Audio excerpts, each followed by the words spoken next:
আসসালামু আলাইকুম গাইস, আপনারা দেখছেন আইএসপি নিউজ বাংলা চ্যানেল এবং আমি আছি সাথে আরাবুল মোল্লা। আজকে আমি সুলাইমান আলাইহিস সালাম এবং দাউদ আলাইহিস সালামের একটি বাচ্চাকে নিয়ে একটি বিচারের ঘটনা বলবো। তো ঘটনাটি এমন ছিল, দাউদ আলাইহিস সালাম একদিন রাজসভায় বসেছিলেন এবং সেই সময় দুটি মহিলা একটি বাচ্চাকে নিয়ে আসেন। তো অপেক্ষাকৃত দুটি মহিলার মধ্যে একজন ছিল একটু বয়সে বড় এবং একজন ছিল বয়সে ছোট। তো যে বয়সে বড় মহিলাটি ছিল সে বলতে লাগলো যে এটি আমার বাচ্চা, এবং যে ছোট মহিলাটি ছিল সে বলতে লাগলো যে না, এটি আমার বাচ্চা। তখন দাউদ আলাইহিস সালাম বড় মহিলাটির উপরে মানে রায় দিল যে এটি ওনারই বাচ্চা। তখন যখন ওনারা চলে যেতে লাগলেন, ঠিক সেই মুহূর্তে সুলাইমান আলাইহিস সালাম রাজসভায় উপস্থিত হলেন।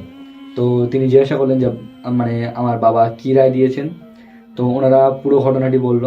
তখন সুলাইমান আলাইহিস সালাম বললেন যে আমি যদি এই বিচারটা করতাম তাহলে আমি অন্যরকম ভাবে রায় দিতাম। তো দাউদ আলাইহিস সালাম জিজ্ঞাসা করলো যে তুমি কিভাবে কিরকম রায় দিতে। তখন সুলাইমান আলাইহিস সালাম বললেন, যেহেতু দুইজনাই বলছে যে এটি আমার বাচ্চা, তাহলে এক কাজ করা হোক, জল্লাদকে ডেকে আনা হোক এবং মাঝখান থেকে বাচ্চাটিকে কেটে দুজনকে দিয়ে দেওয়া হোক। তখন সুলাইমান আলাইহিস সালামের কথা হিসাবে কাজ হলো।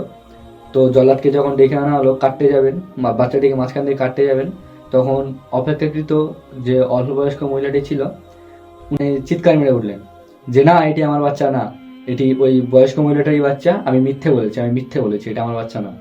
তখন সুলাইমান আলাইহিস সালাম বললেন যে না, আমার রায় হচ্ছে এই বাচ্চাটি তোমার। দাউদ আলাইহিস সালাম তখন বললেন, কেন, কি করে এই বাচ্চাটি ওর হয়? তখন সুলাইমান আলাইহিস সালাম বললেন যে কোনো মাই চাইবে না যে তার বাচ্চাকে মেরে ফেলা হোক, অথবা সে অন্য কোথাও মানুষ হোক কিন্তু বেঁচে থাকুক। সব মায়েরা এটাই চায়।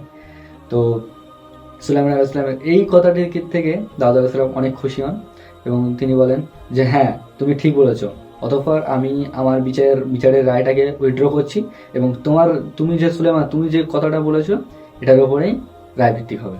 তখন সেই হিসেবে কাজটা হলো। তো গাইস, আমরা এই বিষয়টা থেকে কি এই গল্পটা থেকে কি বুঝতে পেরেছি?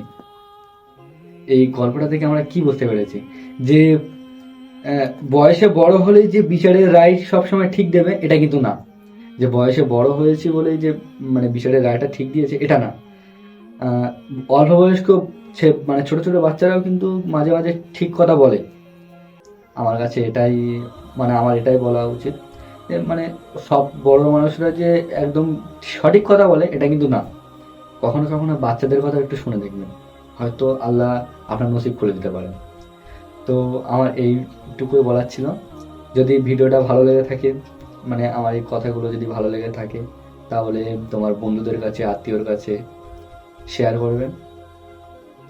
আজকে আমি আরাবুল মোল্লা আইএসপি নিউজ বাংলা চ্যানেলের পক্ষ থেকে বিদায় নিচ্ছি। আসসালামু আলাইকুম।